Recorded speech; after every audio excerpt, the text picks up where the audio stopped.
ঐক্যের বিষয়টা একটা পুরানো শব্দ। ঐক্য ঐক্য আমরা সবসময় বলে থাকি। আসলে ঐক্যর জন্য কারিশমেটিক একজন মুরব্বী দরকার, আমাদের একজন মধ্যমণি দরকার, যাকে কেন্দ্র করে ঐক্যটা হবে। নামাজ যখন আমরা পড়ি একজন ইমাম ইমাম ইমাম সামনে থাকে, আল্লাহর দরবার যখন একজন ইমাম সামনে থাকে, সমাজ সংস্কারের ক্ষেত্রেও একজন ইমামকে আমাদের সামনে থাকতে হবে। এই জন্য ঐক্য কথাটা না বলে আমরা ইমাম শব্দের কথা বলি, আমির শব্দের কথা বলি। ঐক্যের বিষয়টা একটা পুরানো শব্দ। ঐক্য ঐক্য আমরা সবসময় বলে থাকি। আসলে ঐক্যর জন্য ওই আমাদেরকে কারিশমেটিক একজন মুরব্বী দরকার, আমাদের একজন মধ্যমণি দরকার, যাকে কেন্দ্র করে ঐক্যটা হবে। আমি গতকালকেও চৌরমণি বিশ্বাবুদের সাথে অনেক কথা হয়েছে। তার মধ্যে লাস্টে একটা কথা বলতে চেয়েছিলাম যে সব দল থেকে লোক নিয়ে, প্রতিনিধি নিয়ে লিয়াজো কমিটি করে একজনকে মুরব্বী, মানে সেটা হয়তো আনুষ্ঠানিক ঐক্য না, কিন্তু একটা ইনডোর একটা সমন্বয় থাকা দরকার, একজন আধ্যাত্মিক মুরব্বী থাকা দরকার। সমস্ত দলের লোকদেরকে নিয়ে একটা লিয়াজো কমিটি করে, সব দলের মধ্যে লিয়াজো কমিটি থাকবে। ঐক্য এটা আসলে দেওয়ালগুলোকে ভেঙে একদিনে সমান করে দিয়ে এইভাবে কিন্তু এগুলো হয় না। এটা চাপিয়ে দেওয়া, এটা হচ্ছে একটা লোকের জ্বর হয়েছে তাকে জোর করে ফ্রিজে ঢুকিয়ে দেওয়ার মতো। এটা অপ্রাকৃতিক পন্থা, এগুলো হবে না। মুসলমানদের মধ্যে দলপন্থা, বিভিন্ন দলবাজি বা বিভিন্ন এগুলো একটা আমাদের কালচারের মধ্যে রক্তে মিশে গেছে। আমাদের এখান থেকে বেরিয়ে আসা অনেক কঠিন। বুই ফুট ছোট ছোট অনেকগুলো দল রয়েছে। তো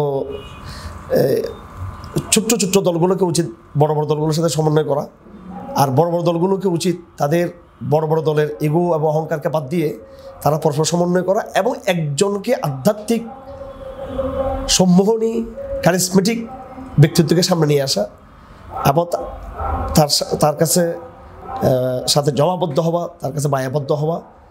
দেখবেন, আমি একটা কথা বলতে চাই স্পষ্টভাবে, প্রত্যেকটা বিপ্লবের একজন মধ্যমণি থাকে। এটা আপনি বলশেভিক বিপ্লব বলেন, মাওসেতুংয়ের বিপ্লব বলেন, ইরানি বিপ্লব বলেন, হ্যাঁ, সব জায়গায় দেখবেন আপনি সর্বশেষ এই যে তালেবানদের যে বিষয়টা, আপনি একটা জাতি একটা নেতার পিছনে কিন্তু ঐক্যবদ্ধ হয়।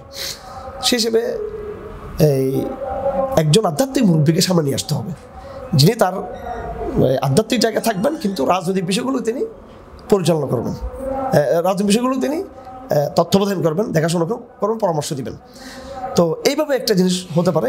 এটা নিয়ে আমাদের আরও লিখিত প্রস্তাবনা আছে, যেগুলো আমরা করবো। আপাতত আমাদের মানসিকতা পরিবর্তন দরকার। আর রাজনীতি এবং আধ্যাত্মিকতা দুইটা কিন্তু একদম অভিন্ন। প্রত্যেকটা ঘটনার প্রভাব পিছনে কিন্তু আল্লাহ পাকের একটা গোপন হাত কিন্তু এখানে সক্রিয় আছে, এটা আমাদের বুঝতে হবে। বাংলাদেশে ইসলামপন্থীদের সংকট থেকে উত্তরণের জন্য, আগামী দিন বিজয় অর্জনের জন্য আধ্যাত্মিক হওয়ার কোনো বিকল্প নেই। যতই আমরা নিজেকে কৌশলবাদী মনে করি, যতই আমরা রাজপথে কথাবার্তা চাপাবাজি করি, যতই আমরা হয়তো প্রশাসনিক ডিলিংস আমরা করি বা কূটনৈতিক আমরা পারঙ্গমতা আমরা দেখাই না কেন, আমি আজকে দুঃখজনকভাবে ইরানিদের কথা বলতে হচ্ছে, যদি তারা শিয়া, হ্যাঁ, একটা আধ্যাত্মিক একটা সম্মোহনের জায়গা আছে। আর ইউরোপে দেখেন, তাদের মূল্যবোধের ব্যাপারে তারা আপোষহীন। তাদের লিবারালিজম, তাদের হিউম্যানিটি, এইসব মূল্যবোধ এবং টার্মের ক্ষেত্রে তারা কিন্তু আপোষহীন। তো তাদের মধ্যে বস্তুবাদী একটা আধ্যাত্মিকতা তাদের মধ্যে আছে। কিন্তু তা আমাদের মধ্যে একটা এরকম আধ্যাত্মিক চেতনাকে সঞ্চারিত করতে হবে। একজন মধ্যমণি, একজন ইমাম তাকে সামনে নিয়ে আসতে হবে।